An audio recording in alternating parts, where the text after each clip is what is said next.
Well, shortly after they came in, we were thrown out of our apartment. The Germans sealed it.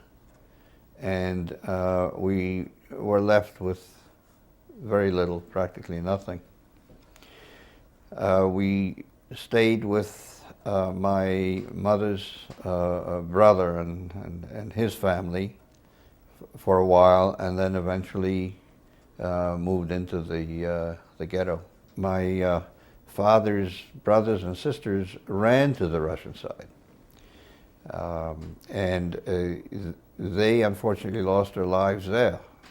I don't remember anyone specifically telling me, but I was aware that we had to move into a certain neighborhood. And I remember using a carriage for whatever the few things that we had, and for the walk from the city part into the ghetto. I remember it being quite cold and slushy and so on. All our possessions were really pretty much on that little carriage, because we had been thrown out of our apartment. But I remember that somehow or other we got a piece of furniture in, part of a closet, which we ultimately used up in order to cook. Ultimately we chopped it up for wood.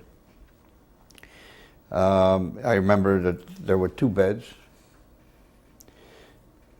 and that's about the extent of it. Everyone was very concerned about being able to get a place in the ghetto. And my mother managed to arrange for a little room where we all lived, not only our immediate family, but also there was my father's sister and her family and my grandmother.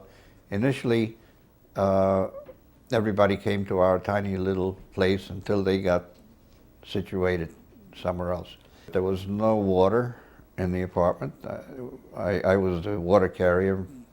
It was very crowded. There was no heat. The walls would get snowy and glisten from the cold. The windows would get frozen so that you couldn't see outside after a while, because it was all white with snow. There was a lot of concern about getting work in order to be able to get food. No one smiled. Just a very crowded, dirty place.